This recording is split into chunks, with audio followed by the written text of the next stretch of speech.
Wu Suowei sat quietly in his office, eyes fixed on the window like he was staring into a void. He didn't move. He didn't speak. He was simply empty. Then, after 20 long minutes, the door slammed open, and in walked the only person who could completely unravel him. Chi Cheng. For the first time, Chi Cheng had thrown away his pride, just for one man. Wu Suowei. Snapped back to reality, Wu blinked and looked at him. "What are you doing here?"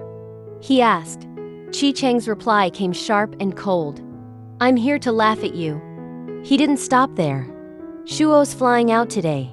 You better rush if you want to catch him." But then, he paused, his voice tinged with something else. "Actually, it's fine. I've seen you suffer enough.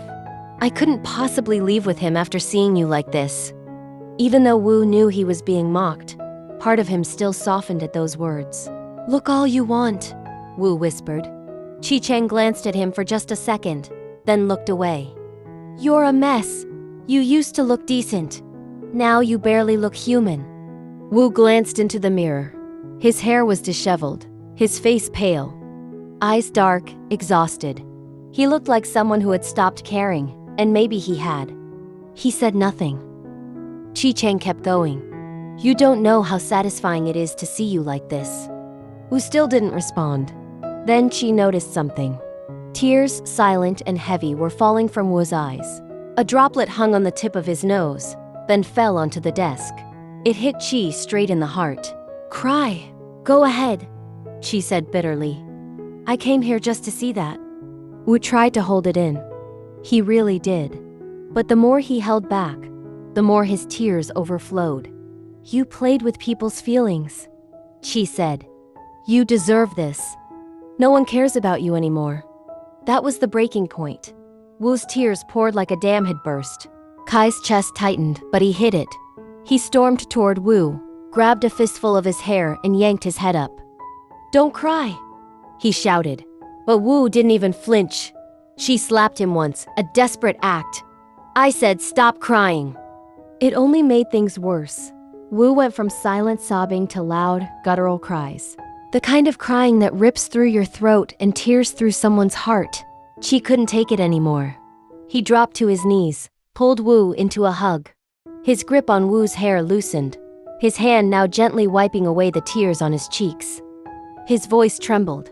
Wei, stop crying, please." But Wu couldn't stop.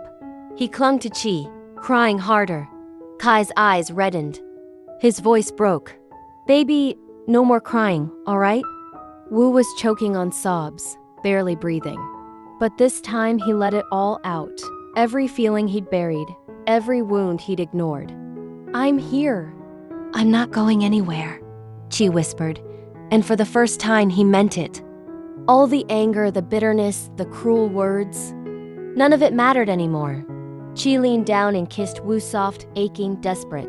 As if trying to absorb all the pain into himself, he remembered the boy who once needed him more than anything in the world. And he knew, if they were ever separated again, it would destroy him. Under Kai's comfort, Wu finally calmed. His breathing slowed. His eyelids grew heavy. Chi gently wiped away the last of the tears and moved to lay Wu down. But the moment his arm left, Wu grabbed him. "Don't go," he murmured. Chi smiled gently. "I'm just getting a towel. Your face is a mess." Still, Wu held on. "Don't go," he repeated. Chi sighed, his voice softening even more. Okay. I won't. Even if you've got the biggest snot bubble in the world, you're still the most handsome man I've ever seen." Wu reached up, touched his nose, and wiped the snot right onto Kai's face. Chi froze, completely traumatized. He had never been humiliated like this in his entire life, but in that moment, he didn't mind at all.